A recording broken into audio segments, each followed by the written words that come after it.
booking office now. Well, Moran, Mr. Martin seems to have done his work very satisfactorily. I carried out your instructions to the letter, Professor. Now, Moran, let's get our bearings. That wall, I take it, faces Peldon Street. Exactly. Originally the main entrance to the station. And the lift shaft? Yeah, on this side.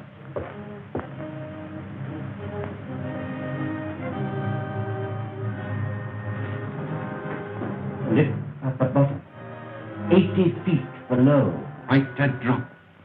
Eh, Moran? The power was cut off, of course, when they closed the station. I think we are secure from any interference here, Moran. It's quite a fortress. A fortress that I fancy even Mr. Sherlock Holmes will find it difficult to storm. Dr. Watson. Oh, very fellow. You caught cold? No, it's this infernal atmosphere. Oh, I suppose it is very thick. Thick? My dear Holmes, it's intolerable. You could cut it with a knife. What if I open the window? You walked here, I perceive. Yes. And on the left-hand side of the street. Yes, that's right. But how in the world did you know? My dear fellow, it's simplicity itself. You've got a little reddish soil adhering to your shoe. They're pulling up the flagstones in front of the Wigmore Street post office, and as the pavement is covered with that reddish soil, it's difficult to avoid treading in it. The post office is on the left-hand side of the street. Well, of course, when you put it like that, it does sound simple. It's elementary, my dear Watson. Elementary. By the way, Holmes, I hope you've decided to take that holiday I prescribed for you. Well, up to 9 o'clock this morning, I was distinctly averse to the idea. But I received a letter from an old friend of ours which inclines me to change my mind. I'm delighted to hear it. Who's it from? My dear fellow, I'll read it to you.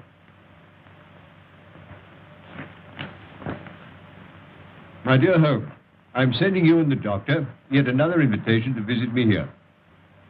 Believe it or not, it's 20 years since you disposed of the hound of the Baskervilles for me. Bless my soul, can you believe that, Watson? Seems impossible to me. Amazing. My daughter Diana is anxious to make your acquaintance. Yes, but she's engaged, Watson. Yes, to young Trevor, a neighbor of theirs. Oh. I know you hate the country just as I hate London. But stretch a point and come down for a week or two with Watson. Yours ever, Henry Baskerville.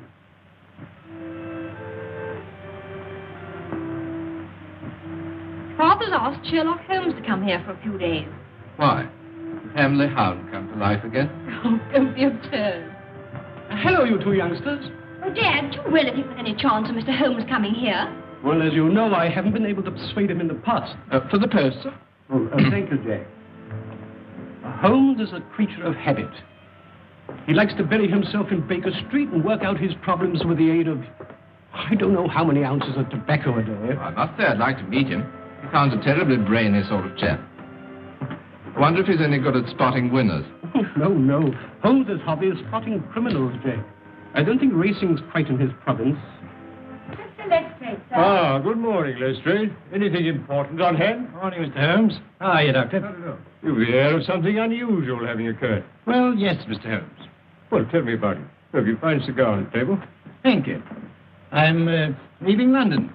Well, God bless my soul. This is a very sad development, Watson. With Professor Moriarty, that Napoleon of crime, still at large. You and your Professor Moriarty, Mr. Holmes. You seem to see his hand behind every other crime in the calendar. Yard doesn't share your views, I'm afraid. They think it's all moonshine. Well, moonshine's a brighter thing than fog, Lestrade. However, tell me where you're going. Exeter. Exeter? Oh. Promoted chief inspector. Reorganizing the traffic, I presume. No. Barchester races. Half the West Country turn up. And they make Exeter their headquarters. Well, good luck, Lestrade. If your talent for organization is equal to your flair for detection, Barchester races should be something of a sensation. Thank you, sir. Well, in case it's any use to you, the Chief Constable, Colonel Ross, gave me something good for the Barchester Cup. Oh, what is it? His own horse. Silver Blaze. Well, there you are, Watson. Make a note of that. As a matter of fact, the doctor and I are going down to the West Country to stay with Sir Henry Baskerville, so we may possibly see you. I hope so, Mr. Holmes. If you do feel like having a flatter, Doctor, don't forget Silver Blaze. Watson, put a bit on for me. What?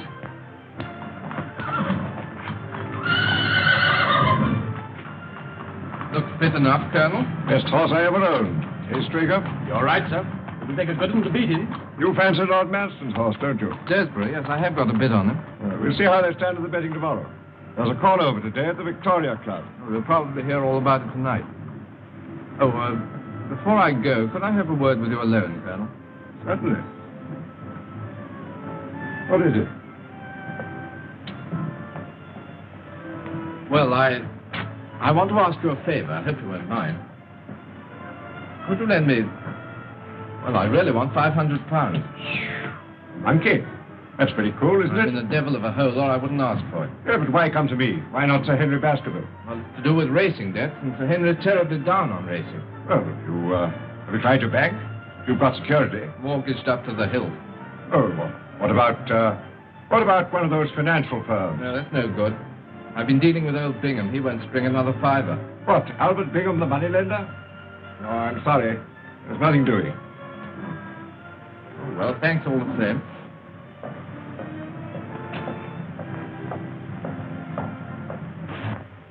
Got those instructions, Barton? Sure. I'm expecting a visitor in a few minutes. You'd better stand by with Prince till he goes. Very good, Professor. Eh? Bring him in.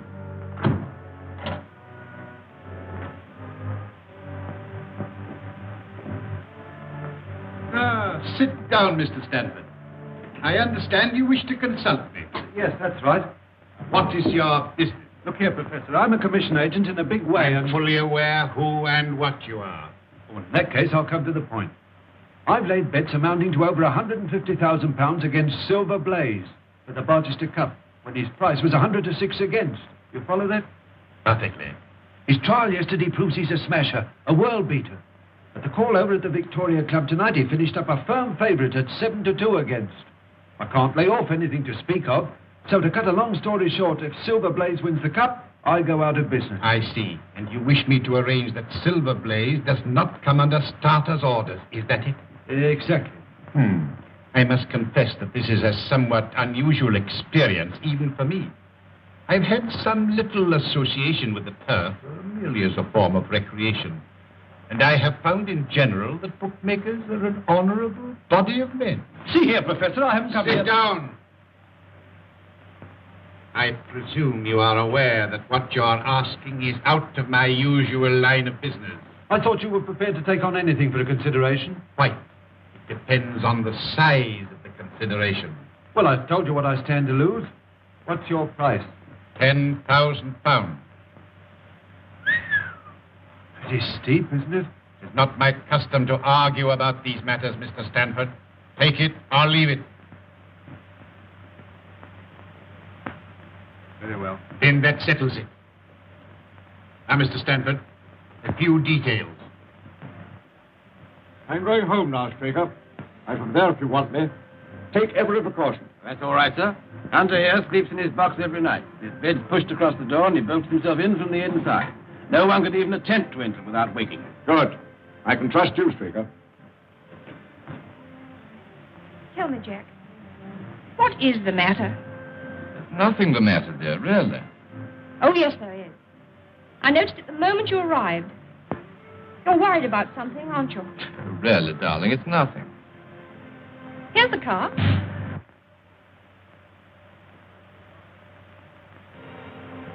Well, here we are, Watson. Come along.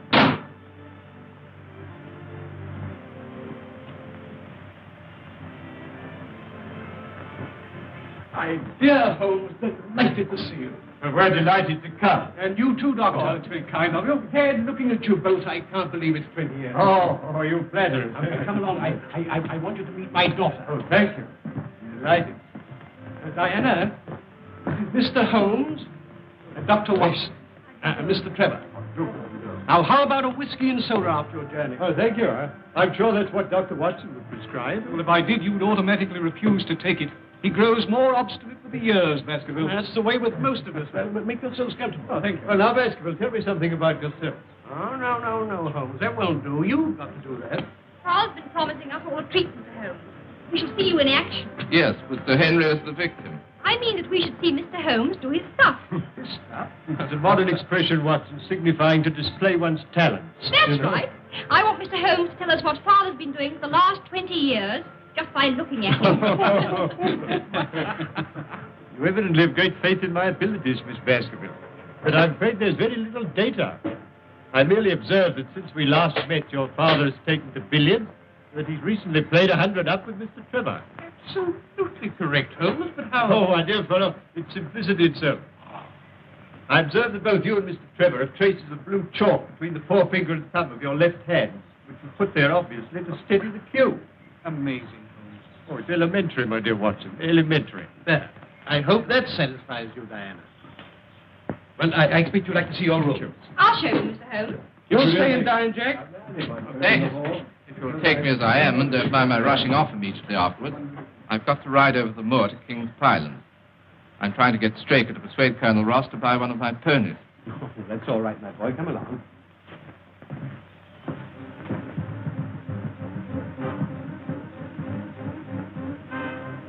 This is the place we arranged he should meet us. What's the time? It's just 8 o'clock. Here it is. You understand? Don't fail.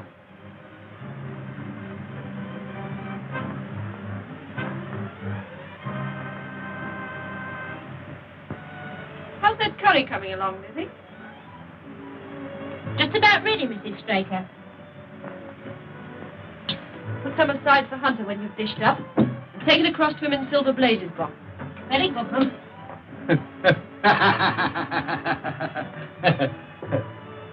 Everything all right, Uncle? Yes, thank you, sir.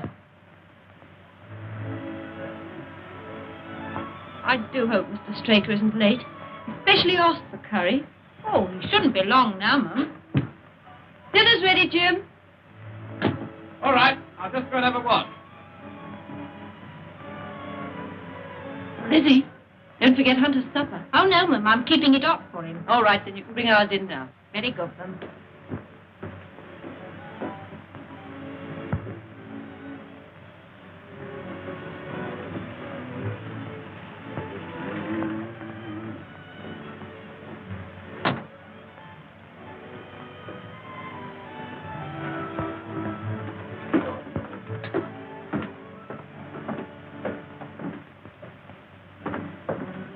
Yeah?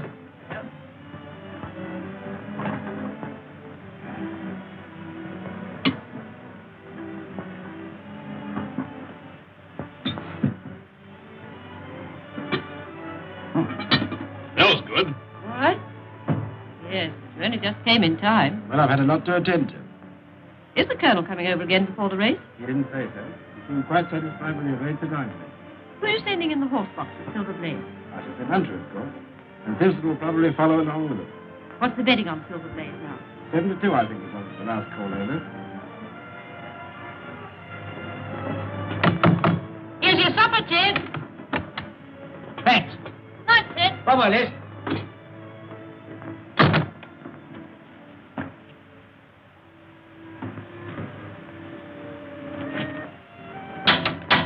Anybody about? Oh, it's you, Mr. Trevor. Straker's home. Yes, sir.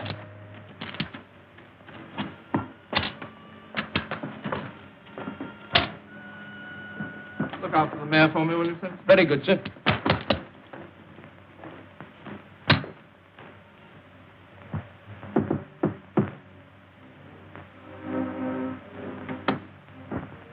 Ah, Mr. Trevor. Hope I'm not butting in. Not a bit. Come in. Just called round to have a chat about that pony. Sit down. Have a drink? No, please. Whiskey? Thanks.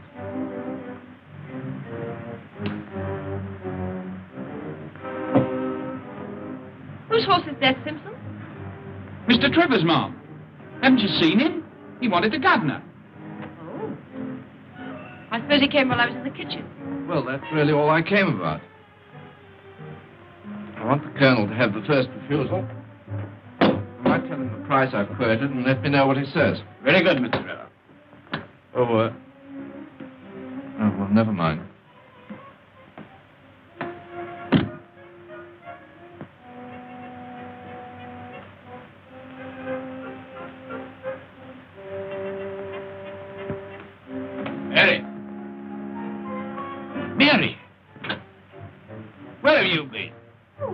turn round the yard. You have a look at Silver Blaze? No, I just went for a breath of air. By the way, Silver Blaze doing another trial tomorrow? Yes. It'll be the last before the race. Oh, well, I'm for an early night. Doesn't seem to be much to stay up for.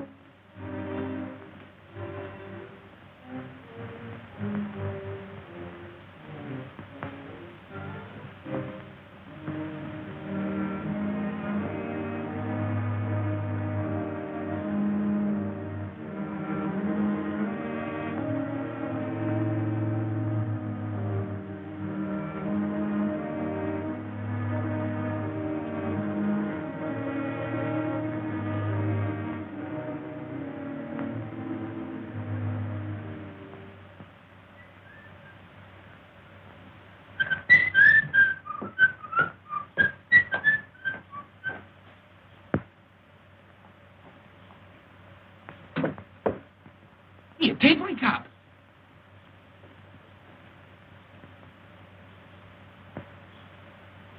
What is that?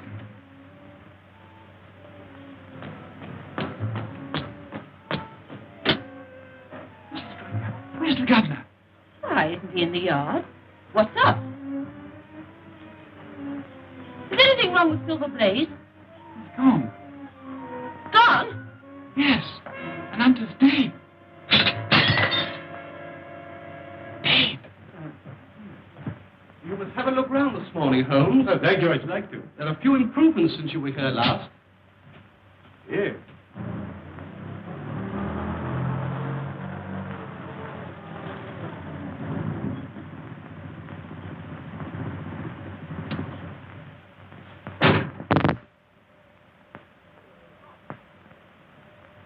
Hello. Ross. Who's there with him? Well, unless I'm much mistaken, that's my old friend Lestrade. Recently a member of the London police force, now transferred to Exeter. Hello, Ross. Morning, Baskervilles. This is an early visit.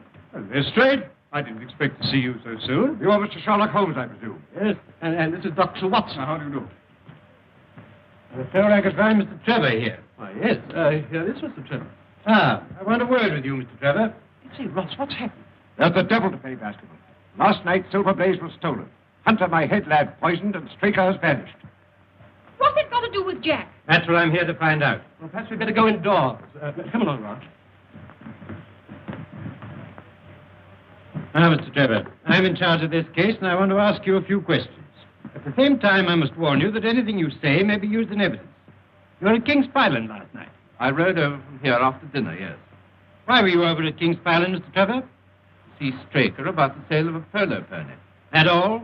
Yes. Why? You didn't make that an excuse to try and get information from the stable boys about Silver Blaze, for instance. What the devil do you mean? Not interested in Silver Blaze, perhaps. I'm interested in the race, certainly. So are thousands of other people. Now, Mr. Trevor. Just one moment, Lestrade, if you would allow me. Mr. Trevor, you say you discussed the sale of a polo pony with Mr. Straker. Was anyone else present?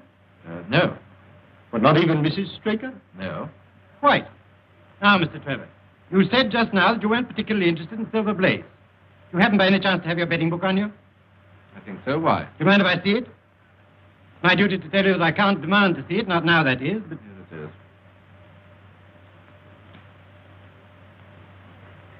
it is. I see you backed Desborough, the second favourite for the Barchester Cup, to win you £5,000, Mr. Trevor. 5,000? But, Jack, you told me you only had a few pounds on it. I'm sorry, dear. I had my own reasons. Before you go any further, Lestrade, may I ask if it's your intention to apply for a warrant against Mr. Trevor? Not at the moment, Mr. Holmes. It's my duty to warn him. I'm in your hands, Inspector. I won't run away. As a justice of the peace, I will be answerable for Mr. Trevor. You better stay here, Jack, while the investigation's going on. Well, thank you, Sir Henry. Very well. Now, Mr. Holmes, I may as well be frank with you. There are things in this case which completely baffle me. Really? You surprise me. I was saying to Colonel Ross that I'd be glad of your cooperation. Well, the case certainly has some points of interest.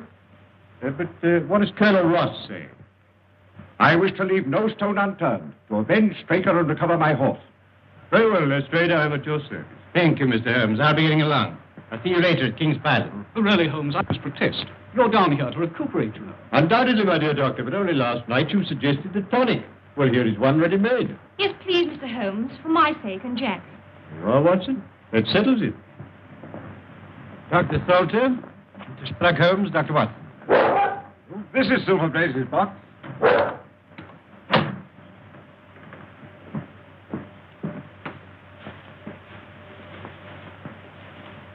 So what, in your opinion, was the cause of death, Doctor? An overdose of powdered opium. In that case, he would have died in his sleep. That is so. The remains of the lad's supper, I presume. Yes, curried mutton. Oh, curry? That's significant, Lestrade. I don't know, Mr. Holmes. Any food containing sufficient poison could cause death. Oh, would it really? Really, I hadn't thought of that. Here, look, you must read my little monograph on the whole art of poisoning. Did the people of the house partake of the same dish without any ill effect? Yes, Mr. Holmes. Where is the stable boy who discovered the crime? Somewhere outside in the yard. Will you let me see him? Certainly, I'll fetch him.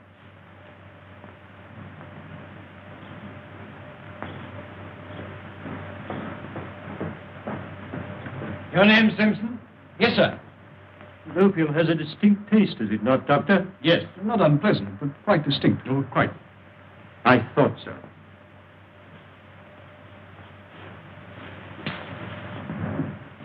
Is this the boy? Yes. Now, my lad, you say that Mr. Trevor dismounted at the gates and asked you to water his horse. Yes, sir. And then? He went towards the cottage, sir. And in doing so, he would, of course, have to pass Silver Blaze's box. Yes, sir. He went along that side. But you didn't actually see him pass the box. No, sir. I had my back to him. Yes. Thank you, that'll do. You can go back to your quarters. Very good, sir. Would you like to question Mrs. Straker, Mr. Holmes? Not at the moment. But by the way, Colonel, there's another training stable. Quite close, I believe. Yes, Capleton. Silas Brown trains Lord Manston's horses there. Lord Manston's Desborough's second favorite. Yes. Ah. Then, with the exception of Baskerville Hall and Trevor's place, your only neighbor would be Silas Brown. Yes. I phoned Brown at once on the discovery of a crime. He knows nothing. Oh. Oh, and there's nothing to connect Mr. Trevor with the Capleton stable. Nothing. Oh, by the way, Colonel, have you an old shoe of Silver Blaze? Yes, here.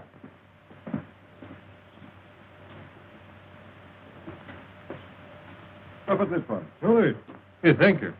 Thank you. I'll put it in my pocket for luck. And have you a photograph of the horse? I think so.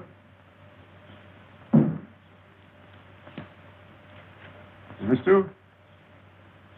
Perfectly. Thank you. Do you mind? Not at all. Now, Watson, let us transfer our activities to the moor.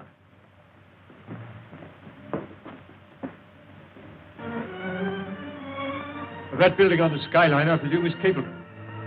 Yes.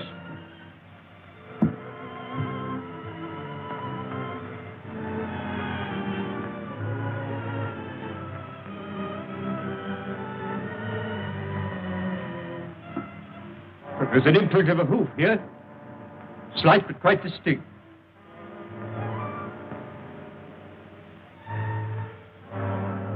An exact fit. And here a footmark. What's that? Watson. It's Straker. Obviously, he followed the thief, caught him up here. There was a struggle. He paid with his life. And here's the torch he used to trace the horse.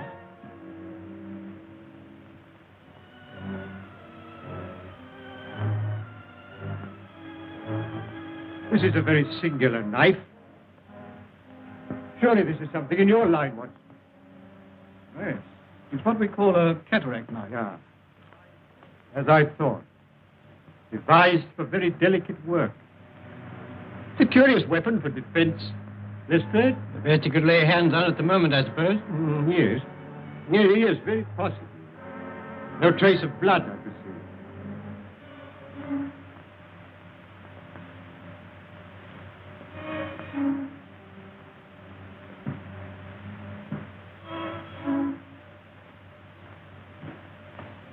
Why, that's Straker's coat. This is curious, Lestrade. What, Mr. Holmes? Looks as though the murderer let him take his coat off before the struggle. Couldn't he have taken it off afterwards? Well, that's one explanation. Though it's difficult to see with what motive. However, take it, Lestrade, and make a careful inventory of everything you find in the pocket. Very good, Mr. Holmes. And now I suggest that you and the Colonel return to King's Pyland and arrange for the removal there of the body. And then perhaps you'd be good enough to meet us with a car by that bridge in, say, an hour's time. Dr. Watson and I are going to take a little walk over the moor. Very good, Mr. Holmes. In an hour's time. Now, Watson, let us leave the question of who killed Straker for the moment and confine ourselves to finding out what has become of the horse. Well, how are you going to set about it? Well, a horse will always herd of its kind. Silverblaze, if left to himself, would either have returned to King's Pyland or gone to Capleton. If my assumption is correct, that is our direction. Hoof prints again. Let's carry on a little further. Look, Watson. Look here. Here's a man's footprints beside the horse's.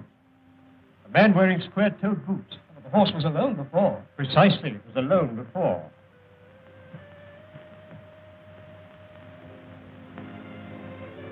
Here we are. Here's the same footprint. This time they're coming from Capleton. Yes, let's follow the trail. Looks in the pink, doesn't it? Yes, ready for anything. Aren't you desperate? Let's see. What is in the betting today? 5-1, second favourite.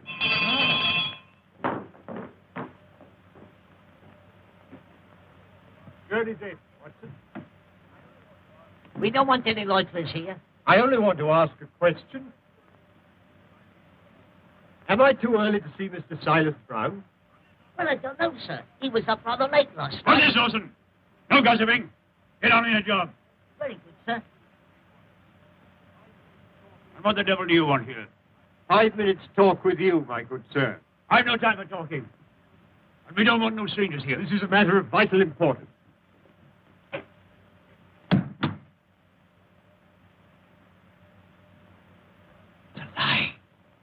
Lie.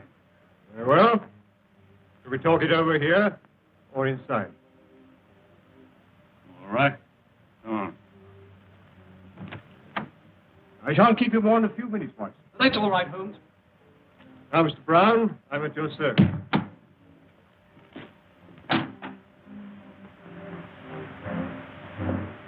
Well, I'm glad you realize that it's no use trying to bluff me.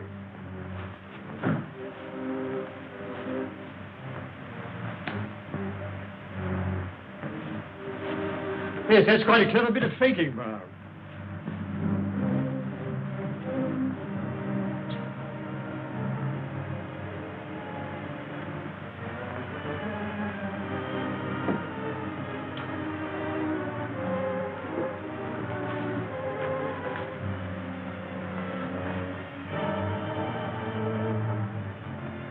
But don't give me away. I'll return the horse. Very well. But providing you do as I tell you.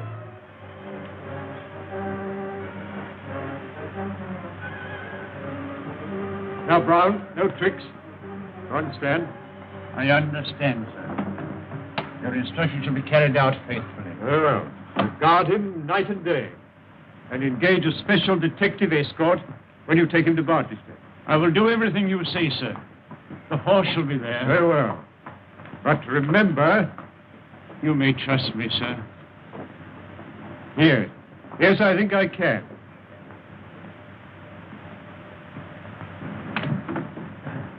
I'm sorry to keep you, Watson. Oh, that's all right. Well, a more perfect compound of the bully and coward than Silas Brown I've seldom met with. The horse is there, then? Yes. Well, he tried to bluff it out.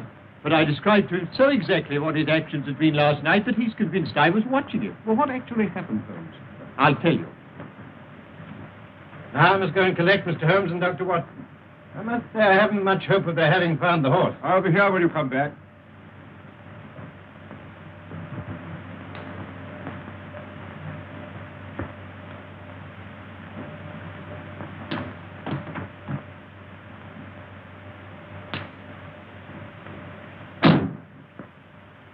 Surely Brown was running a tremendous risk. Oh, my dear Watson, Silas is an old horse faker.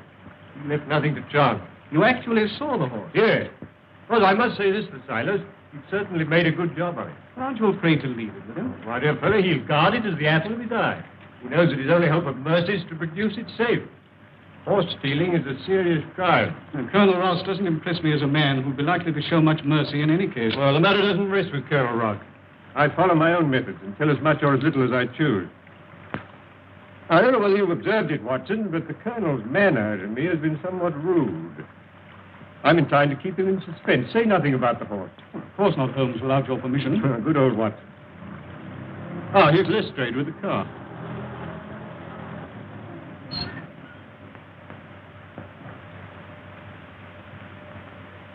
Well, Mr. Holmes, seen anything? Yes, we've seen some very interesting things, Lestrade. Boots. Boots? Yes, square-toed boots. Where now, Mr. Holmes? Baker's Cottage, please. I hope Mr. Holmes won't be long. I want to phone the story through in time for the 6 o'clock edition. Mr. Holmes, I represent the Western Mail. I understand you're taking up this case. No, certainly not. I'm just Holmes the busybody, retained by the police to supply their deficiencies. Oh, Inspector, there are several points upon which I should like to ask your advice. I must consider whether I don't owe it to the public to scratch the horse immediately. Certainly not. I should let the name stand. My business with Mr. Holmes now is private, if you don't mind. Right you are. I've got something to go on with anyhow. Good day, everybody. I'm very glad to have had your opinion, sir. Well, Doctor, have you made your examination? Yes. Straker was killed by a savage blow from some blunt, heavy instrument delivered with enormous force. Lestrade, let me see his coat. You have it there. Yes, here it is. Thank you. I presume you made the inventory I asked for. Don't ask me, Mr. Holmes.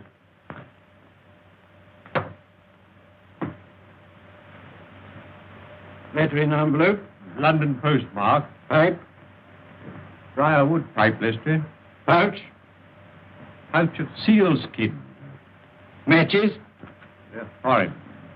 Telegram.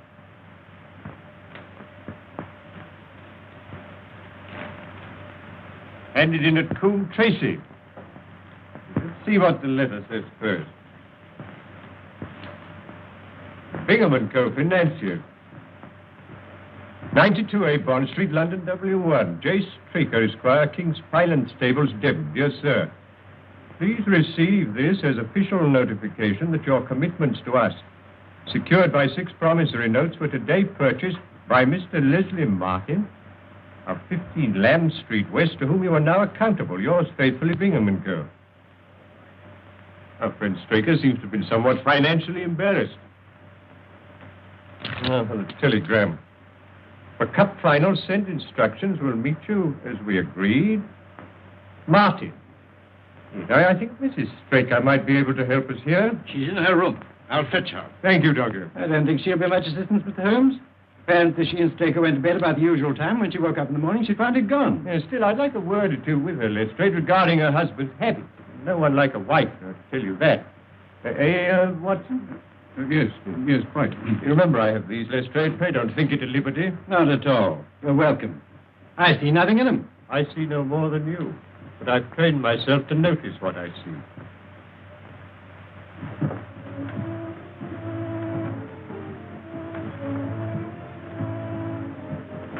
Oh, Mr. Lestrade, have you discovered anything? No, Mrs. Straker. Mr. Holmes has come over to help us. We shall do all that's possible. I won't detain you a moment, Mrs. Straker. I realize what you're going through. I just want to ask you this. Are you by any chance a light sleeper? Yes, Mr. Holmes. As it happens, I am. I noticed a dog in the yard. Does he sleep out there at night? Yes, always. He's a very good watchdog. You didn't by any chance hear him barking during the night? No, I didn't. No.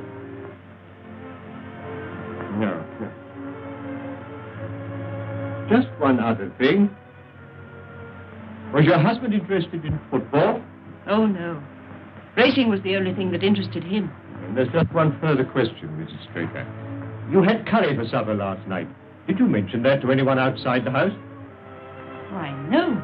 No, thank you, Mrs. Straker. I don't think I need intrude upon your time and patience any longer. Thank you, Mr. Holmes. Colonel, you have a few sheep in the paddock. Have you had anything wrong with them of late? No, I don't think so. Oh, now you mention it. I believe that one of my stable lads did report that 3 of the sheep had gone lame. Ah. Why do you ask? We're just a long shot, Colonel.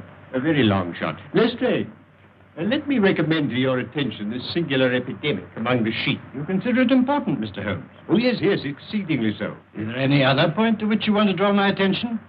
Well, to the curious incident of the dog in the night time. Dog was perfectly quiet in the night. Curious incident. Oh. Well, I'm going to Baskerville Hall. Will you be following? Yes, yes, very possibly, Lestrade.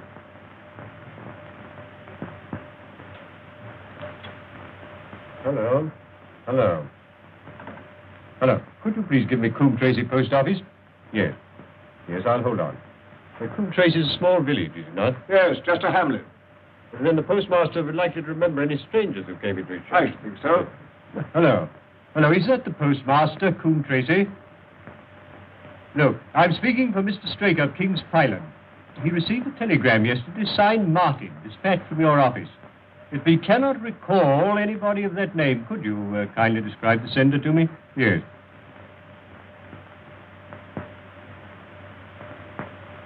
Oh, there were 2 of them. Oh. I see. Thank you. Thank you. I'm very much obliged to you. You think the telegram's important? Very much so, Watson. Well, au revoir, Colonel. We've had a charming little breath of your beautiful Dartmoor air. Then you despair of arresting the murderer of James Straker. Well, there are certainly grave difficulties in the way, but I've every hope that your horse will start, and I beg you'll have your jockey in readiness. And you've nothing definite to tell me? When we meet at the races, Colonel.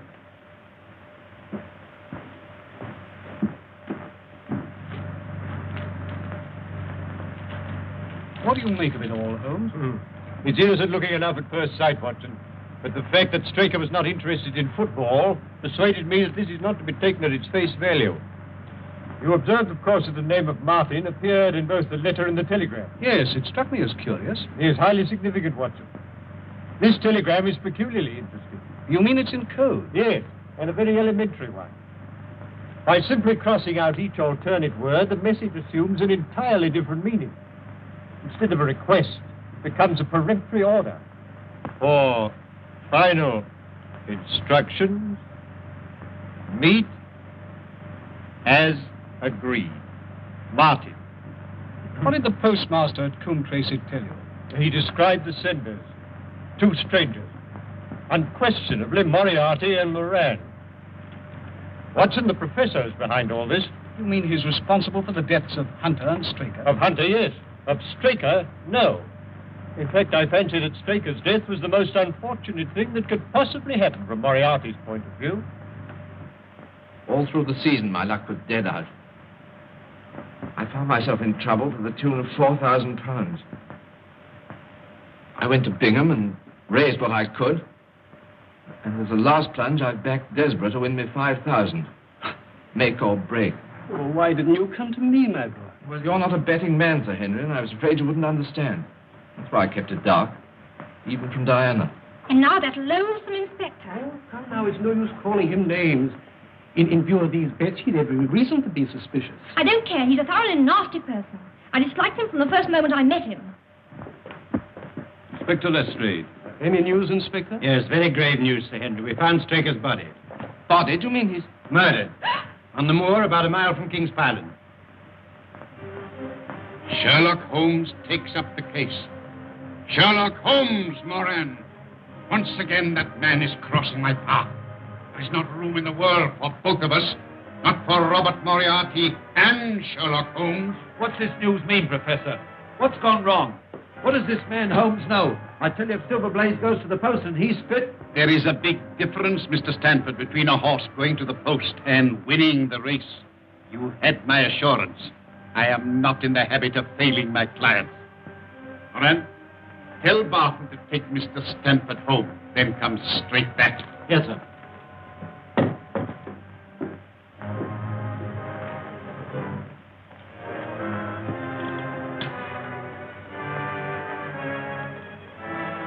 Prince, it's now 4 o'clock.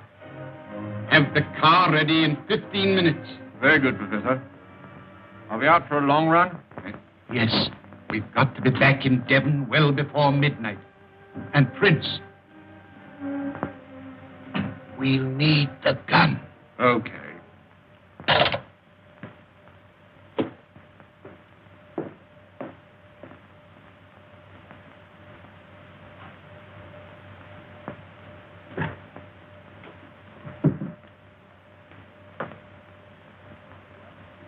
What have you got there, Prince?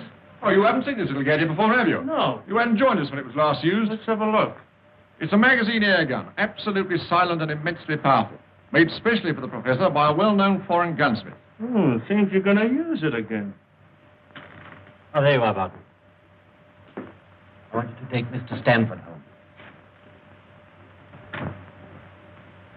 Yes, we're in deeper waters than you think, Lestrade, but we must take the case one step at a time. Now, I've progressed so far, I'm glad to say, as completely to exonerate Mr. Trevor. You've got to convince me, Mr. Holmes. I've every hope of doing so. Now, you will agree that Hunter was murdered in order that the horse could be stolen. Exactly, we all know that. When I examined the remains of Hunter's supper, I remarked on the fact that it consisted of curry. Yes, but I still don't see. Well, perhaps I can help you, you see. And one or two other things as well. That was the first link in my chain of reasoning. Hunter was poisoned with powdered opium, and powdered opium is by no means tasteless. Well, then, Mr. Holmes, why didn't the boy notice? By no means tasteless when mixed with any ordinary dish. Curry was exactly the medium which would disguise that taste. So, you remember that I asked Mrs. Straker if she told anyone they were having curry for supper that night, and she replied, no. Yes, I remember you putting that question. Well, it's surely too monstrous a coincidence to suppose that Trevor happened to come along with powdered opium on the very night when a dish was served which would disguise its flavor. That is unthinkable, Lestrade. That certainly is a strong point. And there's a further point, even more significant, Lestrade. The silence of the dog. Though someone had been in the stable and fetched out the horse, the dog had not barked enough to arouse Mrs. Straker, who was a light sleeper. You know, obviously, the visitor was some member of the household. And then what do you make of it, Holmes? One thing for certain. Trevor becomes eliminated from the case. Well, I confess, Mr. Holmes, in view of what you say, I don't know what move to make. Make no move at the moment, except to assure Mr. Trevor that all suspicions of him were unfounded. You know, we're old friends, Lestrade. I should hate to see you make such an ass of yourself as wrongfully to arrest the future son-in-law of Sir Henry Baskerville. I appreciate that. I'll speak to Mr. Trevor. Who's that taking my name in vain? Ah, Mr. Trevor. I've just had a little chat with Mr. Holmes. And I'm glad to say that he sees eye to eye with me. You quite understand that at the commencement of this case, it was my duty to follow up any clue, however slight. I don't mind telling you now that I never seriously suspected you. Well, he can't say fairer than that, can he? Well, I'm very glad you feel that way about it, Inspector. But I still don't see how it helps us. Who did put the opium into the curry? Who did steal the horse and kill Hunter and Straker? My dear Lestrade, it's a capital mistake to theorize before you have all the evidence. It biases the judgment. Then you're not going to tell us anything, Mr. Holmes? Well, not at the moment, Miss Baskerville. There's one other link in the chain to be tested, and to do that, I'm afraid we must return to London tonight. Tonight? Yes, Dr. Watson and I are sorry to have to run away like this. Well, there's nothing before the midnight train from Exeter. Dinner will be ready in a few moments. You'll have heaps of time to dine here in comfort before you go. Well, thank you. I shall be delighted. I hope you'll stay and dine too, Inspector. Oh, thank you, sir.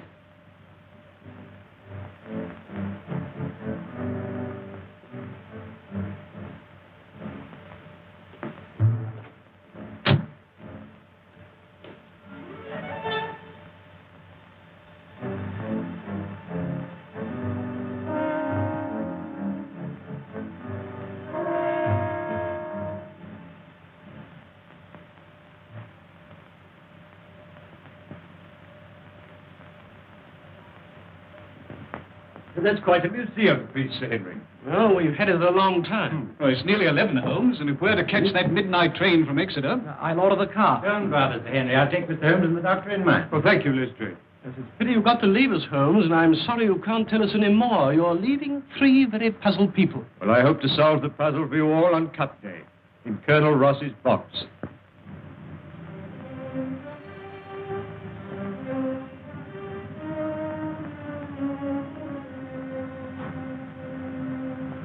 What's happening? I think he's going on it.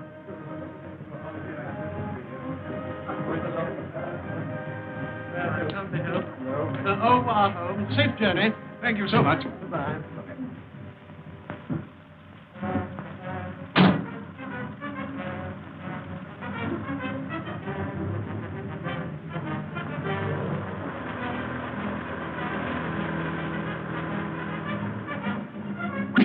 the car. Follow that car. When you get clear of the house, overtake her.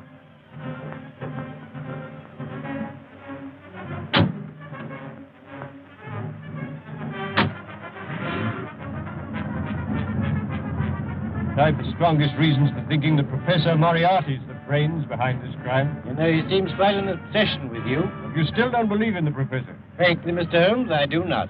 Another few yards, Moran, then let them have it. Oh, no. There's a car following us. Quick, down for your life.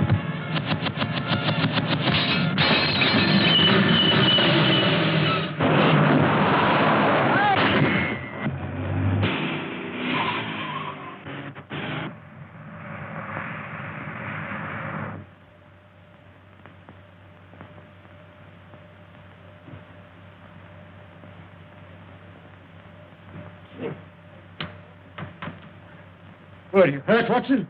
Oh, only a few bruises, but where's the driver? Here I am, sir. I'm all right. Sure. No bones broken. My word, this is a lucky escape. No, where's Lestrade?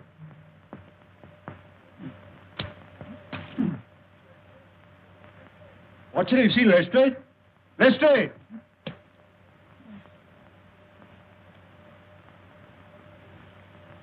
Ah, there you are, Lestrade. Well, do you believe in Professor Moriarty now?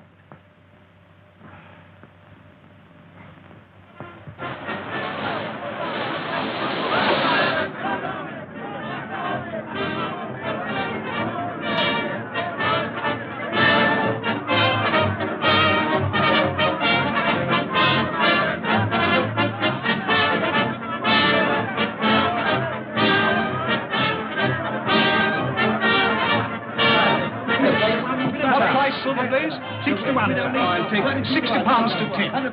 Silver Blaze, 60 pounds to 10. Number 569. Silver Blaze, 5 to 1.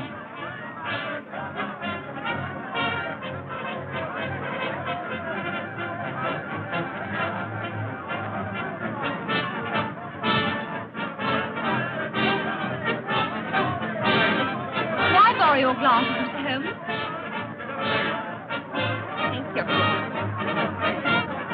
You doing anything for the trees out here? Well, they tell me sunstroke has a good chance. Oh, Mr. Holmes, you've assured me that my horse will go to the post. But we are still waiting to know who killed Straker and Hunter. I promised you should know everything today, Colonel, and you shall. Oh, Watson, you've been having a little flutter, I see. What?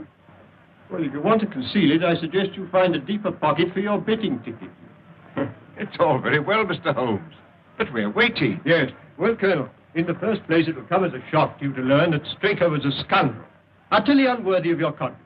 Are you serious, Mr. Holmes? Yes, acting under the orders of a master criminal who bought up his debts and so had it in his power to ruin him, he poisoned Hunter and then took Silver Blaze out on the moor in the dead of night. I can hardly believe it. Straker? But to what purpose? It was his intention to use that singular knife, you remember I found in his hand, to nick one of the tendons of the horse. With your wide experience of the turf, Colonel, you know it's possible to do that subcutaneously and leave no trace. The result would be a slight lameness, which would put down a rheumatism or a strain in exercise. You say it was his intention. You mean he didn't succeed? No. I examined the knife. There was no trace of blood. But why didn't he do all this in the stable? Why take him out on the moor? Well, for the best of reasons. When so spirited a creature felt the nick of the knife, he would certainly have roused the soundest of sleepers. But how did you arrive at all this, Mr. Holmes? I found several clues, the chief of which was the knife. You remember my asking you if you'd found anything wrong with your sheep? Yes, I remember. When you told me that some of them had suffered from lameness, that confirmed my theory. That Straker, before tackling the delicate operation on the horse, had been practicing on the sheep. Good heavens. But who interrupted the plot? Who killed James Straker? I'll waive that question for a few minutes, Colonel. Hello, the numbers are going up. What number is Silver Blaze? 9.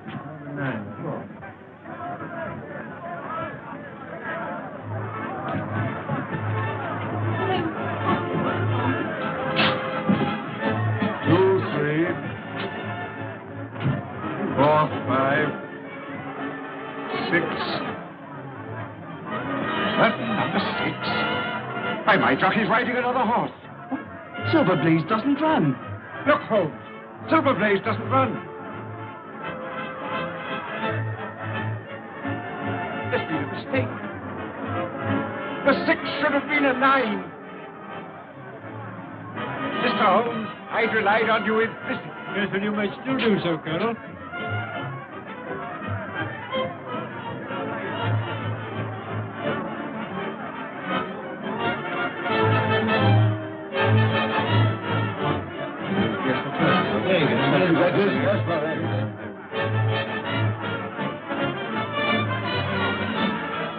That's my horse. Yes, and that's the murderer of James Strait. What? It was a kick from Silverblaze that killed your trainer.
A bullet has penetrated the shoulder and lodged near the lung. But we heard nothing. You wouldn't. It was fired from an air gun. Noiseless and of tremendous power. How could it possibly be concealed in the crowd? In the interior of a specially designed kinematograph camera. Good heavens. But how on earth did you know? Well, I observed through the glasses a group of cameramen lined up near the winning post. I fancied I knew one of them. Mr. Holmes, what does this all mean? It means, Colonel, that you've been cheated of your race by the most cunning and dangerous criminal in London. Is there nothing to be done? Lestrade, who's the most likely man to give me some information on the betting for the cup? Difficult to say. Old Sam Silver's a member of the Victoria Club and a good friend of mine. Where can we find him? It's 100 to 1. He's in the champagne bar at this moment. I'll stay here with Merton, if you don't mind. There's no question about it. Stanford had laid over £100,000 against Silverblaze and got left with it. Point him out to me. There he is, Mr. Holmes, in the dark suit and the bowler. Thank you, Mr. Silver. Watson, I want you to take particular note of that man. Not a word, Sam. Trust me. Excuse me, Mr. Holmes. You can rely on me to look after this. Yes, but I think you need a little unofficial help. Just to supplement your usual happy mixture of cunning and audacity. Is there anything I can do? Yes, my dear Watson. A job that involves tenacity of purpose, of which, my dear fellow, you've given me so many proofs. Look, I want you to remain here and never lose sight of Stanford. Lestrade and I will drive straight back to Baskervilles. Yes? Lestrade, will you give instructions for your car to be at Dr. Watson's disposal? Certainly, Mr. Holmes. And you might tell your chauffeur to get into Mutton. As soon as Stanford leaves, follow him. When he arrives at his destination, send the car back to Baker Street. Then go to the nearest phone box and tell me where you are and wait for me. Is that clear? Perfect.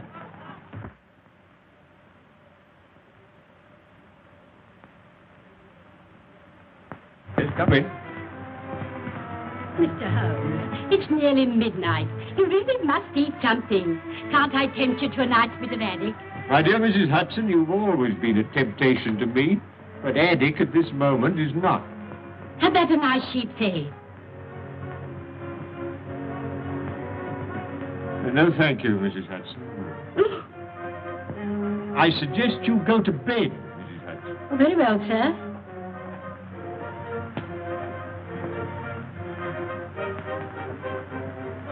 Still your move, Lestrade.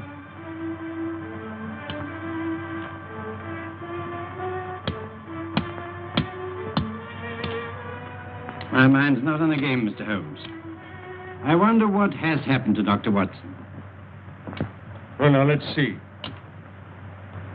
It was 5 o'clock when we left the course, and it's now... Well, now it's nearly midnight. We ought to hear something soon. But tell me, Mr. Holmes, why did you leave Dr. Watson to do the trailing? Why not yourself? Because, my dear Lestrade, when you set out to draw a badger that's gone to earth, you send a ferret down after him, while the man with the gun remains outside.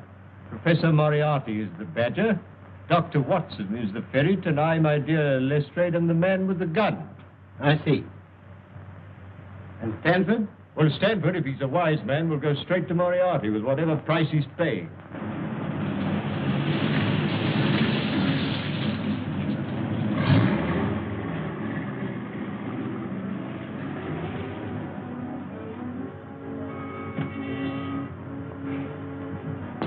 When you finish with the professor, you'll be taken back to where we picked you up.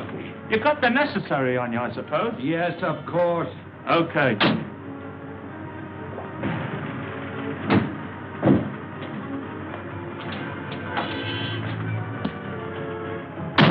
I want you to go straight to Mr. Holmes' rooms in Baker Street.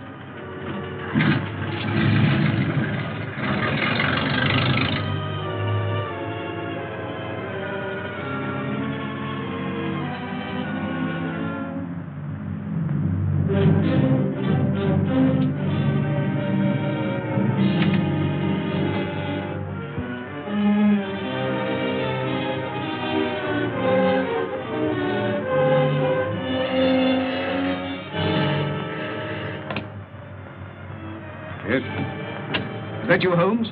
Watson speaking from Sladen News.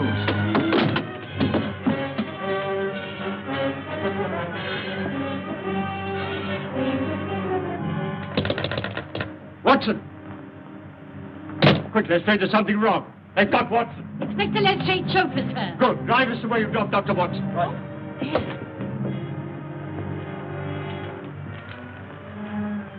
Quite correct, Mr. Stanford. I must say this case has proved more intricate than I anticipated. It should have been worth a trifle more. However, perhaps next time. You may go. Barton? Yeah.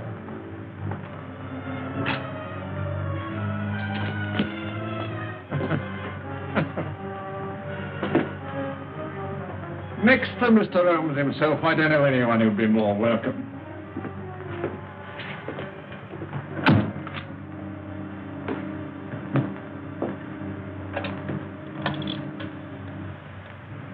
Hello. Professor? Who do you think I got here, of all people? No. Dr. Watson. Eh? Watson, did you say? Dr. Watson? What are you doing here? Moran. Yes. Yes. Caught him prowling around the yard. Shall I bring him in? No, not just yet, Prince. I leave him alone with his thoughts for a while. Nothing like a little suspense. I imagine that 3 weeks' wait for the hangman is infinitely worse than the final interview. Eh, Moran?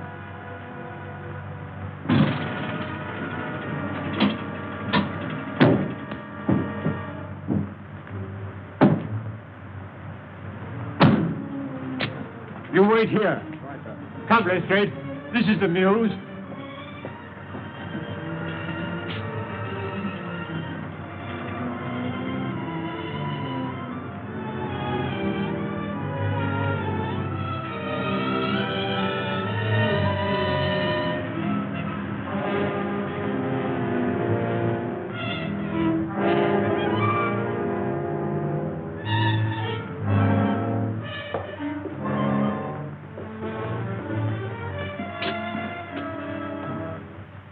Looks pretty solid, Lestrade. What building is this? This must be the back of the old Felden Street Tube Station.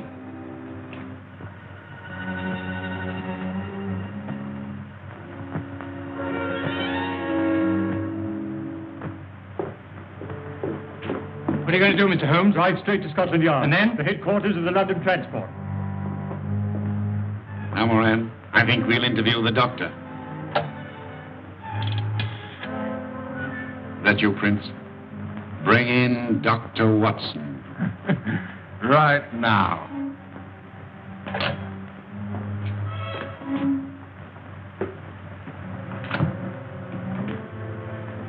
Now then, Doctor.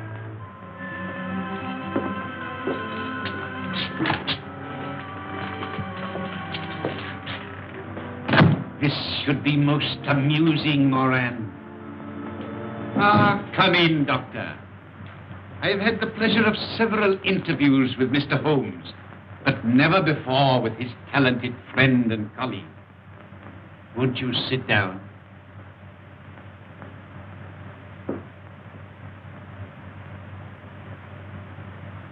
May I ask what you are doing in this neighborhood?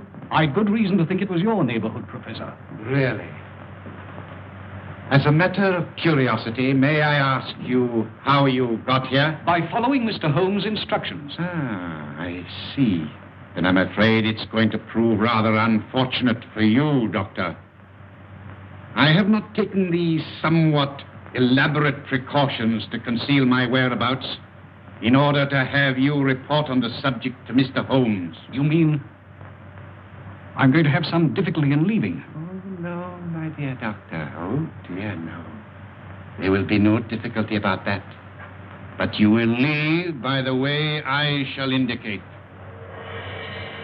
I will explain to you, Doctor.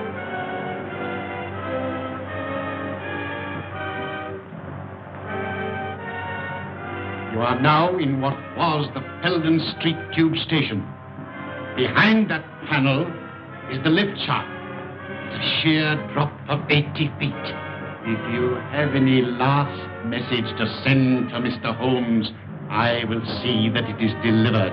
Sherlock Holmes will call directly with you, Moriarty, without any reminder from me. So that is your last word.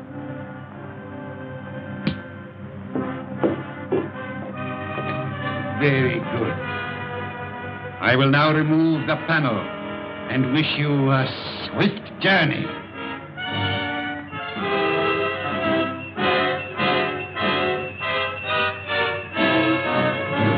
Don't move, any of you. Holmes! Except you, my dear Watson, who I'm sure will be more comfortable with that. You must excuse me for trespassing on your private property. I've had the lift put in order again. You clever... No compliments, please. I arrest you, Robert Moriarty. On what charge? For being concerned in the murder of the stable boy, Edward Hunter. And for an attempt on the life of Mr. Sherlock Holmes, Dr. Watson, and... That'll do to go on with, Lestrade.